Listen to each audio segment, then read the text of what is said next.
Assalamualaikum warahmatullahi wabarakatuh. Kami dari kelompok 1 yang beranggotakan saya sendiri Yun Yuniar, saya Ulwah Nur Latifah, saya Arya Yusuf Alwafi. saya Regina Mutia. Di sini kita akan mewawancarai seorang karyawan senior ya dari perusahaan mana? iBox. iBox. Ya, betul. Jadi kita akan tanya-tanya seputar perusahaan tersebut. Ya, betul. Let's go. Assalamualaikum warahmatullahi wabarakatuh. Perkenalkan, nama saya Ulwah Nur Latifah. Saya perwakilan dari kelompok 1, mahasiswa dari Universitas Garut. Di sini saya akan mewawancarai kakak mengenai seputar lingkungan pekerjaan kakak. Sebelumnya boleh kakak memperkenalkan diri terlebih dahulu. Baik, nama saya Fadlisha Abdul Khobi. Saya di sini bekerja di iBox City Plaza. Langsung saja ya. Bisa diceritakan tentang pengalaman kerja kakak sebelumnya dan bagaimana itu berkaitan dengan peran saat ini? Pengalaman kerja saya sebelumnya, saya mulai kerja itu di iBox Tasik ya, di Asia Plaza.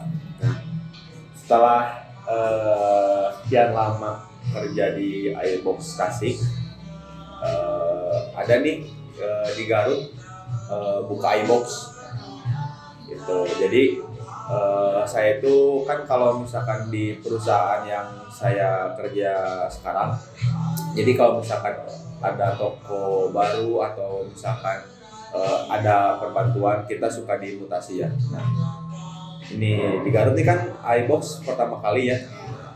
Jadi emang saya domisili asli orang Garut. Nah, jadi saya direkomendasikan nih untuk pindah ke Garut, soalnya kan yang di Garut toko baru udah mah nggak ada senior di iBox-nya gitu. Jadi saya sendiri langsung dirotasi ke iBox Garut gitu. Selanjutnya, bagaimana kakak menghadapi situasi sulit di tempat kerja saat ini? Untuk situasi sulit mungkin saya mulai adaptasi lagi ya dari pekerjaan sebelumnya, karena kan saya langsung kerja dengan tim baru gitu. Jadi sulitnya itu kita harus bisa beradaptasi lagi dong, harus saling mengenal, ya harus saling mengenal satu sama lain. Terus bagaimana nih traffic di Garut, bagaimana misalkan customernya sifatnya kayak gimana, pengennya kayak gimana. Mungkin situasi sulitnya itu, jadi kita harus bisa beradaptasi lagi. Selanjutnya bisa diceritakan tentang saat kakak harus membuat keputusan sulit gitu di tempat kerja, ada gak gitu? Kalau keputusan sulit sih mungkin sebagai sebagai saya senior tuh harus menjadikan contoh gitu ya bagi misalkan orang baru gitu yang masuk ke iBox. Nah, keputusan sulitnya itu mungkin bukan karena bukan karena kan kita yang ada yang baru tuh cowok-cewek ya. Nah, keputusan sulitnya itu mungkin kita tuh harus bisa menyesuaikan bagaimana nih didikan kita kepada cowok pada cewek. Nah, ya jadi keputusan sulitnya itu mungkin dari bagaimana sikap kita menghadapi sifat cowok yang misalkan ini sama sifat cewek yang misalkan ini. Jadi kan harus bisa membedakan nih. Cuman kan di tempat kerjaan itu beda. Jadi cewek cowok itu harus setara. Nah, itu mungkin keputusan sulitnya. Mungkin keputusan sulitnya bagi kita menghadapi si ceweknya. Kan cewek, maaf ya, meskipun emang harus disetarakan, cuman kan beda gitu. Kalau misalkan dibanding sama cowok. Selanjutnya, bagaimana kakak bisa mengelola waktu dan prioritas kakak saat bekerja di lingkungan yang cepat gitu?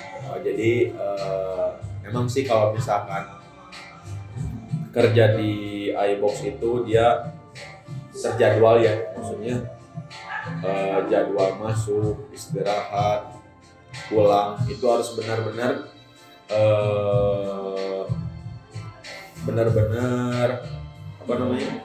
tepat gitu ya, harus benar-benar tepat. Nah, kalau saya mengelola waktunya paling dari bangun tidur ya. Kalau misalkan kan kita ada 2 shift nih, ada pagi ada siang. Nah, kalau misalkan pagi kita masuk jam 8, otomatis kan kita harus siap-siap 2 jam sebelumnya. Mau itu siap-siap diri kita sendiri atau misalkan siap-siap mengenai program hari sekarang. Itu kan setiap hari kan kita ada program, misalkan promo atau misalkan potongan harga, naik harga, kita harus cek nih. Nah, mengelola waktunya mungkin kita harus siap 2 jam sebelum masuk ke store ya, ke toko. Terus kalau ya jadi misalkan sebelum masuk kita harus sudah siap-siap 2 jam, terus kita open store, siap-siap. Nah, untuk beli kita dikasih waktu 1 jam. 1 jam. Nanti kalau misalkan pulang ya, kalau bagian pagi itu jam 5 dia akan pulang. Nah, untuk bagian siang di santai, kalau bagian siang soalnya kan masuk jam 1, pulang jam 10. Nah, untuk mengolah waktu bagian siang ini biasanya saya kalau misalkan pulang jam 10, apalagi nanti besoknya bagian pagi kan bentrok banget kan. Nah, jadi kalau misalkan udah pulang, saya biasanya langsung bersih-bersih, langsung tidur, istirahat. Soalnya kan besok langsung masuk lagi.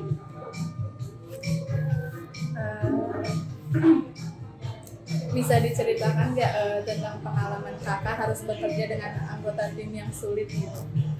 Ada sih, jadi kayak saya itu paling nggak bisa kerja sama cewek biasanya gitu. Soalnya gimana ya, kalau cewek kan beda gitu, dia pertama baperan, yang kedua emang sensitif aja gitu bawaannya. Kalau misalkan kerja sama cowok kan ya sama cowok biasanya kan suka ya santai gitu, enjoy. Kalau misalkan sama cewek itu dia gimana ya, kalau misalkan saya pengen A, dia tuh pasti pengen B gitu. Jadi emang susah banget. Jadi kalau misalkan kayak komunikasi itu, tapi tergantung ceweknya ya. Kalau misalkan kan cewek itu biasanya suka tergantung dari moodnya gitu. Kalau moodnya bagus bisa diajak kerja sama, kalau enggak ya nggak bisa gitu. Cuman saya paling kalau misalkan dengan kerja yang yang sulit ya, tim yang sulit, paling saya kembali lagi kepada saya sendiri gitu. Kalau misalkan emang pekerjaannya bisa sama saya lakuin sendiri, saya lakuin sendiri gitu, tanpa bantuan orang lain. Dihandle sendiri. Selanjutnya, bagaimana kakak tetap terorganisir saat bekerja pada beberapa proyek sekaligus gitu?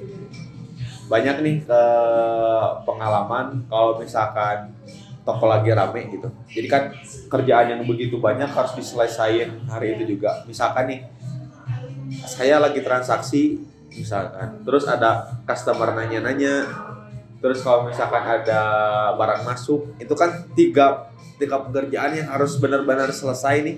Yang pertama, transaksi ini kalau misalkan customer udah fix, misalkan yang ini, transaksi harus segera dibereskan.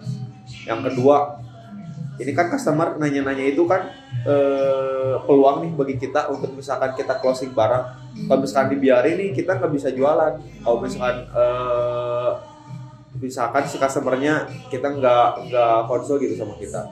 Yang ketiga, barang masuk ini kita harus langsung di approve. Jadi barang masuk ini kalau misalkan kita nggak langsung approve, kita nggak bisa jualan, soalnya kan barangnya di sini. Nah, gimana saya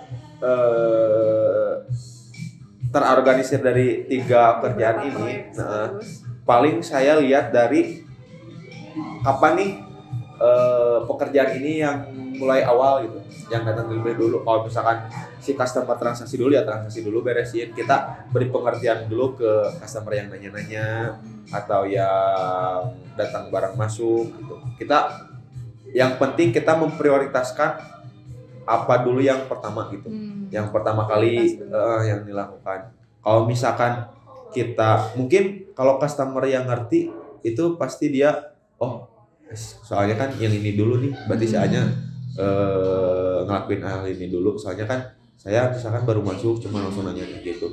Itu yang customer yang ngerti. Cuman yang gak ngerti ya kita kasih pengertian lah. Kalau misalkan di sini tuh kita terbatas itu karyawannya segini, jadi harus benar-benar nyusun gitulah rata-rata. Soalnya kan kalau misalkan kita ngeduluin yang ini sirik, yang ini sirik, nggak beres gitu sih.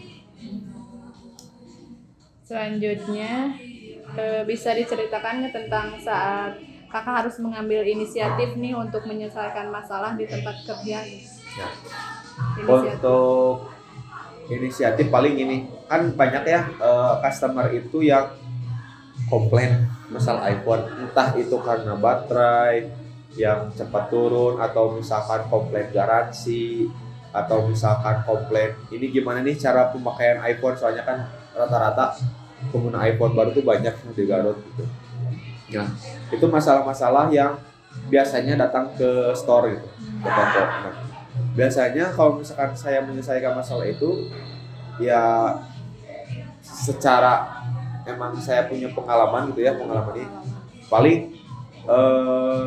kayak misalkan dia komplainnya ke si orang ini, ya saya bantu handle gitu. Jadi kalau misalkan komplain yang kayak misalkan garansi itu kan, kalau garansi nggak bisa ya kalau bisa diklaim di iBook kita, paling didagok kan, paling saya kasih pengertian kayak gitu. Terus kalau misalkan kayak baterai kayak gitu, paling nanti saya ya kasih solusi lah. Kalau misalkan baterai health-nya kayak gini tuh gimana gitu, kalau misalkan awet baterai tuh kayak gimana, paling gitu aja. Selanjutnya bagaimana cara agar kakak tetap up to date dengan perkembangan industri dan trennya gitu? Kebetulan kan saya kerja di digital ya, otomatis kan saya harus update gitu. Entah itu update secara sosial media tentang misalkan konten atau misalkan tentang produk-produk yang akan launching gitu. Kayak sekarang kan nanti kan kita update yang terbaru itu kita ada MacBook Air M3 gitu. Terus kayak ada iPad M4, kita kan harus terus update ya. Update entah itu spesifikasinya, cara gunanya, terus keunggulan dari sebelumnya kita harus update. Terus kalau misalkan dari sosmed, paling kita dari marketing aja sih. Jadi kalau misalkan ini si customer sekarang tuh kan ada beberapa tipe. Nah, kita itu harus update, kayak misalkan ada Gen Z gitu kan, pengennya kayak gimana, terus kayak ada gen yang dulu gitu, kayak ibu-ibu, bapak-bapak, entah apa misalkan mahasiswa gitu kan, kita harus update nih gimana cara kita ngedukasi gitu. Kalau misalkan si customernya nih, kita yang paling pertama kita tanya itu kebutuhan. Otomatis kan kalau misalkan customer beli handphone itu kan buat kebutuhan, entah itu kalau misalkan pengen kameranya ataupun fitur ataupun dan lain sebagainya. Selanjutnya bisa diceritakan nggak bagaimana kakak harus berkomunikasi dengan pemangku kepentingan yang berbeda gitu, seperti rekan kerja, klien atau atasan gitu. Pastilah kalau misalkan komunikasi itu pentingnya di dalam suatu pekerjaan, entah itu sama atasan, sama pekerja, sama customer. Kalau secara saya emang sama atasan cukup enjoy ya, soalnya kan udah kenal begitu lama gitu kalau sama atasan. Jadi kalau misalnya sama atasan ya kita enjoy gitu, saya ngobrol sharing biasa, enggak kayak atasan tuh bener-bener atasan gitu, kayak misalkan manajer perusahaan itu kan beda. Kalau cuman kan kita kan dibagi, kalau atasan kita dibagi beberapa segmen ya, ada kepala toko, ada kepala kepala misalkan yang pegang Priangan Timur misalkan, nah itu kan beda. Nah untuk cuman kalau misalkan ke sesama kerjaan gitu ya, kerja ya enjoy sih kalau misalkan ya ngobrol kayak sebagai teman aja. Cuman kalau misalkan ke customer, nah itu ke customer itu kita harus benar-benar excellent service-nya, itu benar-benar harus teliti bahasanya. Jadi kita kalau misalkan customer dulu nih pengennya ngobrolnya kayak gimana, kan kita kan lokasinya di Jawa Barat ya, otomatis kan ada yang Sunda, ada yang Indo gitu. Cuman kan emang di kita harus benar-benar Indonesia yang, kalau Indonesia kan bahasanya ya masuk ke semua gitu ya, ke semua daerah gitu. Jadi kalau misalkan si customer nanya dulu bahasa Sunda ya kita Sunda. Cuman kan Sundanya harus yang benar-benar santun, sopan, santun. Bahasa Indonesianya juga. Jadi pasti ada pembeda sih. Terakhir ya Kak, bagaimana Kakak menangani konflik di tempat kerja gitu biasanya? Konflik di tempat kerja selama saya di sini baru 3 bulan ya, baru ini. Kalau konflik itu sama finance ya. Finance itu kalau misalkan teman rekan kerja saya misalkan ada yang salah payment gitu. Banyak yang kalau misalkan di iBox itu kalau misalkan masalah payment itu sangat sensitif. Soalnya gimana? Kalau misalkan kita salah input uang kan kita nombok. Kita tuh nombok nggak 100-200 loh. Bisa sampai 1 juta, bisa sampai 500.000, paling kecil 300.000 paling kecil. Itu paling kecil. Soalnya ada cash, kalau misalkan kita penjualan cash nih, ada uang palsu lah gitu. Kita udah kecolongan uang palsu 3 kali. Di Garut? Iya, di Garut. Uang palsu 3 kali. Cuman ya masih bisa kita backup lah. Itu konflik kalau misalkan sama finance gitu. Sama ya payment gitu ya. Terus kalau misalkan konflik sama teman kerja paling ya kayak kalau misalkan ini customer saya, ini misalkan ini customer langganan saya kok sama kamu misalkan di handle-nya, itu paling konflik yang kayak gitu. Terus kalau misalkan konflik sama customer paling itu aja, kayak misalkan customer yang belum mengerti tentang garansi, kita harus bisa memahami lagi gitu. Kalau misalkan garansi iBox ini hanya bisa di service centernya. Kalau terdekat di sini paling di Dago. Kalau cuman kan iBox itu enggak semuanya iBox bisa menerima servis. Paling gitu aja sih kalau misalnya masalah konflik sama customer, sama payment, sama customer. Baik, terima kasih Kak atas waktunya. Mohon maaf apabila ada kesalahan. Semoga Kakak sehat selalu, sukses terus ke depannya. Terima kasih. Wassalamualaikum warahmatullahi wabarakatuh. Nah guys, jadi kita udah tanya-tanya nih sama karyawan iBox-nya. Cukup menarik ya dari jawaban-jawaban karyawan yang ada yang bekerja di suatu perusahaan iBox tersebut. Khususnya di iBox Garut. Ya. Mungkin cukup sekian video dari wawancara kami. Mohon maaf bila ada kesalahan. Wassalamualaikum warahmatullahi wabarakatuh.